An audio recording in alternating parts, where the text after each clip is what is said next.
인류의 진일보에 큰 기여를 한 몇 가지 발명 중 인쇄술은 늘 빠지지 않고 등장합니다. 우리나라도 세계 최초의 금속 활자를 개발한 기록을 가진 국가로서 이름을 날리고 있죠. 그러나 여러 면을 고려해 봤을 때 인류 전체에 가장 큰 영향을 미친 금속 활자는 15세기 신성 로마 제국의 요하네스 구텐베르크가 개발한 금속 활자일 것입니다. 오늘날 교과서에서 인쇄술의 개발로 이름을 떨치고 있는 구텐베르크지만 그의 행적을 살펴보면 레오나르도 다빈치 같은 종합적 기술자의 면모는 물론 스티브 잡스 같은 기업가처럼 일관된 생산체제를 꾸린 경영자의 모습도 가지고 있습니다. 오늘은 발명가이자 혁신가로서의 구텐베르크의 면모와 숨겨진 생애에 대해 알아보겠습니다. 구텐베르크는 신성 로마 제국의 마인츠에서 태어났습니다. 그의 아버지는 하급 귀족 출신으로 조폐국 관리였던 덕에 유복하게 자랐다고 합니다. 당시 조폐국에서 하는 일은 화폐 주조와 야금에 관련된 일이었는데요. 아버지가 사망한 이후 구텐베르크는 이런 가업을 이어받게 됩니다. 이런 집안 배경은 훗날 구텐베르크가 인쇄업을 시작하는데 큰 기반이 되었겠죠. 1448년에 이르러 그의 큰 누이가 죽고 누이의 재산을 상속받게 된 구텐베르크는 고향 마인츠에 돌아와 본격적으로 인쇄기 개발을 시작하게 됩니다. 당시까지만 해도 인쇄에 대한 기본 개념은 있었지만 주로 목판 인쇄 위주였고 한 글자라도 실수하면 다른 목판에 처음부터 다시 작업해야 했습니다. 구텐베르크는 이런 단점을 보완하기 위해 금속 가동 활자를 고안해냈고 이 인쇄기가 이후 모든 것을 바꾸게 됩니다. 그러나 이 혁신의 결과와 수익은 그에게 허락되지 않았습니다. 구텐베르크는 인쇄술을 개발하기 위해 큰 비용을 투자해야 했고 이로 인해 요한 푸스트라는 금세공사에게 거액을 빌리게 됩니다. 일단 이 자금으로 인쇄술 개발에 성공하고 당시 수요가 높았던 라틴어 교재, 면죄부, 성경 등의 출판으로 어마어마한 수익을 올리게 되는데 채권자인 요한 푸스트가 갑자기 원금 반환 소송을 하게 됩니다. 법적인 문제에 취약했던 구텐베르크는 결국 소송에서 패배하게 되고 이로 인해 그때까지 개발한 인쇄 장비까지 빼앗기게 되죠. 기록에 의하면 그 뒤로도 마인츠에서 계속 인쇄업을 할 수 있었지만 소송으로 인해 큰 사업 기회를 잃었으니 구텐베르크 입장에서는 땅을 칠 수밖에 없는 노릇이었을 겁니다. 구텐베르크의 기술을 훔친 요한 푸스트는 소송 이후 패스트로 죽지만 푸스트의 사위였던 피터 셰퍼의 경우 인쇄소를 단독으로 운영하고 유럽 각지에 인쇄소를 차려 큰 성공을 하게 되었다고 하는데요. 오늘날 기술을 빼앗긴 벤처 창업가들의 이야기가 떠오르지 않을 수 없네요. 구텐베르크가 인쇄술을 개발한 과정을 살펴보면 위대한 CEO들을 떠올리게 됩니다. 어떤 기술을 사용해야 할지, 어떤 사람에게 맡겨야 할지가 그의 머릿속에 있었던 것이죠.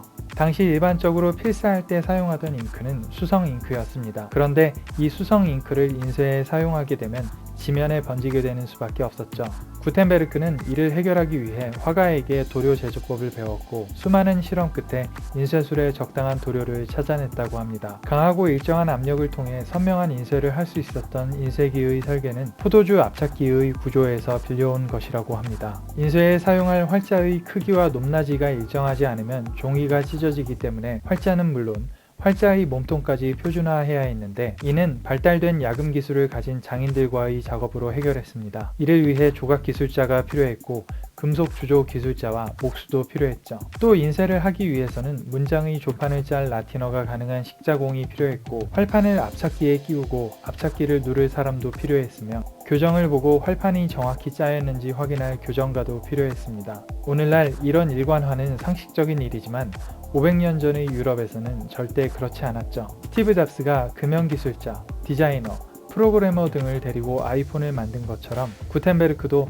당시로서는 서로 별로 상관없어 보이는 기술자들을 이끌고 완전히 새로운 하나의 분야를 창조한 것이나 마찬가지입니다. 당시 마인츠는 독일의 거대 도시 중 하나로서 구텐베르크에게는 오늘날의 실리콘밸리와 같은 산업 인프라를 제공할 수 있었습니다. 라인강과 마인강의 합류 지점 근처에 위치해 있었기에 물류의 중심지였고 북유럽과 독일의 주요 도시들이 인근에 위치해 있었죠. 도시민들이 대다수를 이루고 있는 지역이라 글을 읽을 줄 아는 인구가 많았고 이런 인구들은 그대로 출판시장의 고객이 될 수 있는 여건이기도 했습니다. 구텐베르크는 독일의 각 도시 출신들이 오가는 이곳에서 시장을 발견했고 인근 프랑크푸르트에서 열리는 박람회에서 이탈리아산 종이를 주문하고 종이를 배송받아 인쇄지에 관한 문제들도 해결할 수 있었던 것입니다. 마인츠라는 도시는 오늘날의 IT 산업 클러스터나 마찬가지였고 그곳에서 구텐베르크는 스티브 잡스 같은 혁신가였던 것이죠. 구텐베르크 인쇄기의 속도는 필사에 의존하던 방식과 비교하면 혁명적이었습니다. 이후 활자 인쇄술은 급속히 퍼져서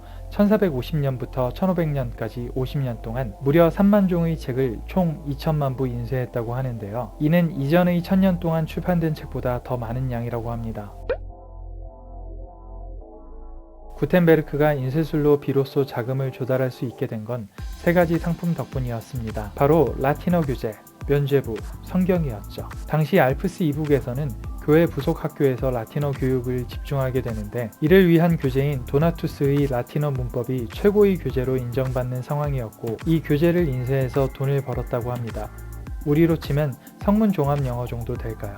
또 당시 유럽에서 귀족이나 상인들은 죽기 전 교회에 성경을 기부하는 경우가 많았는데 이런 부유층들에게 판매하는 것은 중요한 사업 중 하나였습니다. 그런데 이보다도 세계사에 더 큰 영향을 미친 것은 바로 면죄부의 인쇄였습니다. 구텐베르크의 인쇄소에서는 같은 서식과 문장이 반복되는 행정서류도 많이 인쇄했는데 그 중에는 교회에서 발행하는 면죄부도 있었죠. 가톨릭 교회에서는 사람들을 고용해 면죄부를 필사할 필요가 없어지게 되었고 이로 인해 훨씬 저렴한 값에 면죄부를 수천 장씩 인쇄하게 되었다고 합니다. 구텐베르크의 기술이 수십 년간 교회가 수익 사업을 하는 기반이 된 것이죠. 60여 년이 지난 후 마르틴 루터는 교회의 면죄부 판매를 비판하게 되는데 루터의 교회 비판이 얀 후스나 존 위클리프보다 더 큰 반향을 일으킬 수 있던 것 또한 루터가 머물던 독일 지역의 발달된 인쇄산업 덕분이라고 합니다. 영국이나 프랑스와 달리 독일에는 이미 곳곳에 인쇄산업이 뿌리내리고 있었기에 교황이나 추기경에 반발하는 루터의 의견이 훨씬 폭발적으로 대중들에게 전해진 것이죠. 사실 구텐베르크는 역사 속에 묻힐 뻔한 인물이었습니다. 오늘날 구텐베르크에 대한 자세한 이야기가 전해질 수 있게 된 것은 요한 푸스트와 인쇄기술을 놓고 벌인 소송 기록이 전해지기 때문이죠. 구텐베르크가 소송을 이기지 못한 것을 보면 안타깝기도 합니다만 한편으론 이렇게라도 그의 이름이 전해질 수 있었다는 것이 다행이란 생각도 듭니다. 구텐베르크의 인쇄술 덕에 모든 분야의 지식이 훨씬 더 빠르고 정확하게 유통되었고 이는 문명의 발전을 훨씬 진전시킬 수 있는 촉매제가 되었죠. 구텐베르크는 아마도 사업적인 면에서 인쇄술을 개발했겠지만 그렇다고 해서 그의 업적이 절대로 과소평가될 수는 없는 일입니다. 오늘은 탁월한 혁신가이자 경영자였던 구텐베르크에 대한 이야기였습니다.